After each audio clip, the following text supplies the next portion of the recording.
Let's talk some more about the outcome of the presidential primaries of the main opposition PDP and its preparations for the forthcoming general election. Joining me on the news is an aspirant who is vying for the House of Representatives seat in Benue State. Melvin AJ, many thanks for joining us at this time. Before we talk about your aspirations, what are your reactions on the emergence of Atiku Abubakar as the PDP flag bearer, especially his aspirations that he will also rebuild the party and ensure more unity among members?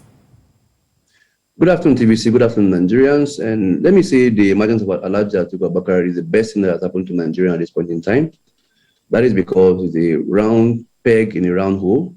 And as a matter of fact, Atiku Abubakar is a man Nigeria need at this moment to unify Nigeria, just like he called himself, he's a unifier. And I believe he has friends, he has made up friends, he has contacts everywhere around the country.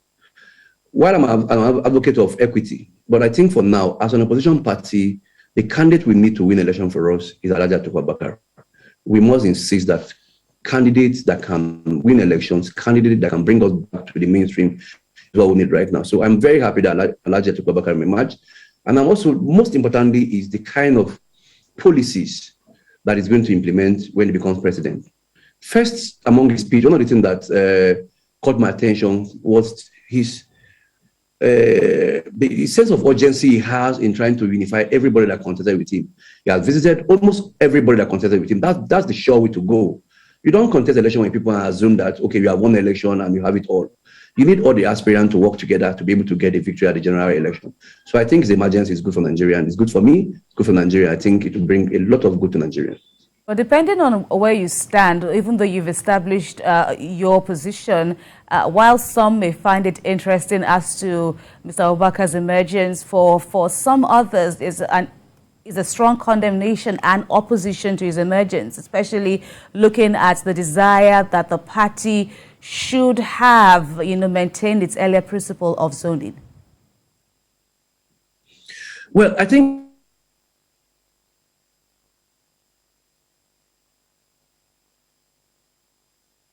Hello, Melvin. Hello, Melvin Ajay, can you hear me?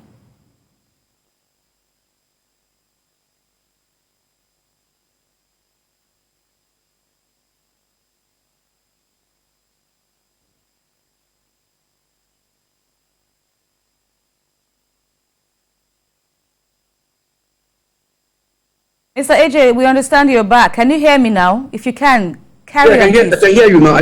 Carry on. We lost connection with you. Carry on, please. Okay, I think your timer has to be off. Your timer for the Zoom meeting has to be off because it's interrupting our conversation here. This seems fine. Yeah. From our end. Yeah, okay, fine. For me, in everything you do in this life, people must criticize.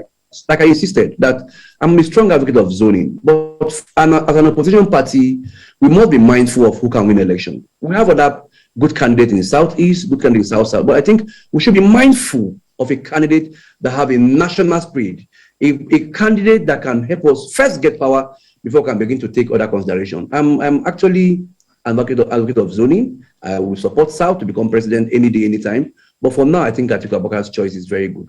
For people criticizing his choice, I think they should come together. Let's rebuild this party. The most important thing, the people that run with him and the entire stakeholder of PDP are pleased with this. I don't know if there are people that say agree, but I'm calling on them to join hands so I can rescue and rebuild a new Nigeria. You are also vying for a political office, specifically a seat in the Upper Agatu Federal Constituency race, which reports say you lost to Ojoto Ejema. Have you also accepted that result? No, I've not accepted that result because I think it's the height of barbarism, height of intimidation, height of inducement by the Commissioner of Finance of Benue State, who came to a venue of an election that is not a party to. The Commissioner of Finance, Mr. David Olofu, is neither a delegate, nor an aspirant, nor members of the panel that came to conduct the election. So I wonder what he was doing at that material time. He got into that venue. I was influencing voters, inciting voters against my candidature, and this is unacceptable. He did that because of his selfish interest of trying to become the deputy governor of Benue State. I'm urging the Benue State governor to reverse this trend because this will smell doom for our party in Apagato. And I insist that I have not accepted that result, and I'm not going to accept it. If the party does not address it the way I want, I will take that. Right. Mr. Eje, let me quickly ask you on a final note what your next moves now will be. We've also heard from the commissioner, the said commissioner, David Olofu, who has also denied these accusations you level against him. It is very natural for him to deny it. But the question you asked him further is, what was he doing in the premises of an election that does not bother him? He was posted to Kasinala as a returning officer from Benue State. What was he doing at that material time in that place? Is he supposed to be there in the election venue? And your next moves? Your next moves now are being casted. My next move is simple. That I believe in I'm a party man. As soon as the party takes decision, if it's not favorable, I will communicate my next move. For now, I'm still in PDP. I'm still a card member of PDP, but I may not guarantee my being in PDP in the next 48 hours if nothing is done.